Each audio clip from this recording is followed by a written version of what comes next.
முன்னோர்களின் ஜானம் காலத்தின் மறைவுக்கு அப்பா. நம் முன்னோர்கள் இயற்கையை சூழ்ந்து கவனிப்பவர்கள், சுற்றுப்புறத்துடன் எந்த வாழ்க்கை வாழ்ந்தவர்கள். இந்த ஆழமான தொடர்பு அவர்களுக்கு உலகத்தை பற்றிய தனித்துவமான புரிதலை அளித்தது. அவர்களின் அறிவு எளிமையானதாக தோன்றலாம், இருப்பினும் அது பெரும்பாலும் ஆழமான அறிவியல் உண்மைகளை கொண்டுள்ளது. அவர்களின் நடைமுறைகளை நாம் பெரும்பாலும் காலாவதியானவை என்று நிராகரிக்கிறோம், ஆனால் அதனுள்ளே பதிந்துள்ள ஜானத்தை நாம் உணர தவறிவிடுறோம். உதாரணமாக, சுவர்கள சாணம் மெழுகும் பழக்கத்தையே எடுத்துக்கொள்ளுங்க. இது இன்னும் விசித்திரமா தோன்றலாம், ஆனால் இந்த பாரம்பரியம் அவர்களின் வாழ்வில் முக்கிய பங்கு வகித்தது.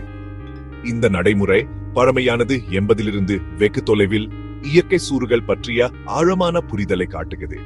இது பல நோக்கங்களுக்கு உதவியது.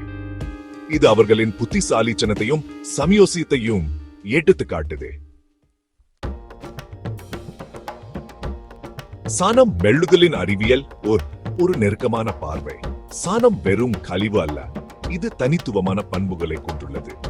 இது ஒரு இயற்கை காப்பு பொருளாக செயல்படுது. இது வெப்பநிலையை ஒரு ரெகுலேட்டர் செய்வதற்கு ஏற்றதா அமைகிறது.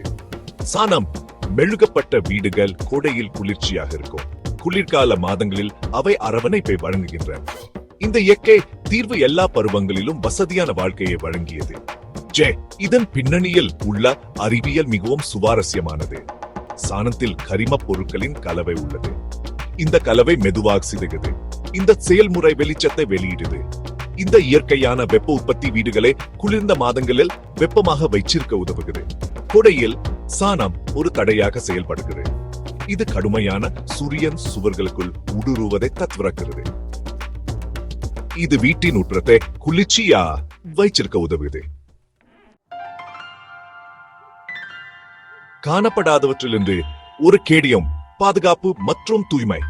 வெப்பநிலை நியந்திரனுக்கு அப்பால் சாணம் மெழுகுதல் வேறு நன்மைகளையும் வழங்குகிறது. இது ஒரு இயற்கை கிருமி நாசினியா செயல்படுகிறது. சாணத்தில் பாக்டீரியா எதிர்ப்பு பண்புகள் உள்ளன.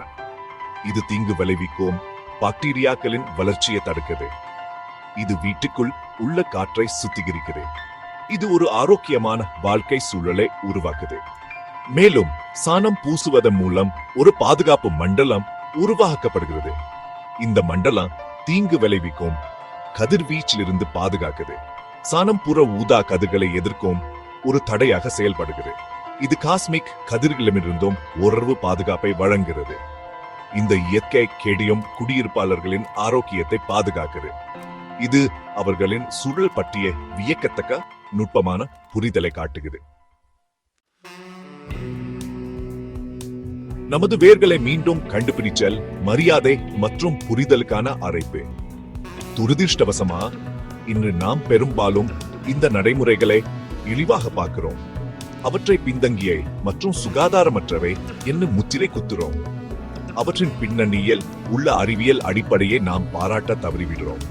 இருப்பினும் மேற்கத்திய நாடுகள் இப்போது இந்த பாரம்பரிய நடைமுறைகளை ஆராய்ச்சி செய்து வருகின்றன. சிலர் அதன் நன்மைகளுக்காக காப்புரிமை பெற்றுள்ளனர். இந்த முரண்பாடு நமது வேர்களில் இருந்து துண்டிக்கப்படுவதை எடுத்துக்காட்டுது. நம் முன்னோர்களின் ஞானத்தை நாம் புறக்கணிக்க கூடாது. அவர்களின் நடைமுறைகள் கவனிப்பு மற்றும் புரிதலில் ஆழமாக வேரூன்றியுள்ளன. சாணம் மெழுகுதலின் உதாரணம் ஒரு சான்றுதான். இது எளியானதாக தோன்றும் மரபுகளுக்கு பின்னால் உள்ள அறிவியல் சிந்தனையை வெளிப்படுத்துகிறது. நமது பாரம்பரியத்தின் மகிமையை நாம் மீண்டும் கண்டுபிடிக்க வேண்டிய நேரம் இது. மரியாதை மற்றும் அறிவுக்கான தாகத்துடன் நாம் அதை அணுக வேண்டும். அப்போதுதான் தலைமுறைகளாக கடந்து வந்த மரபை நாம் உண்மையிலேயே பாராட்ட முடியும்.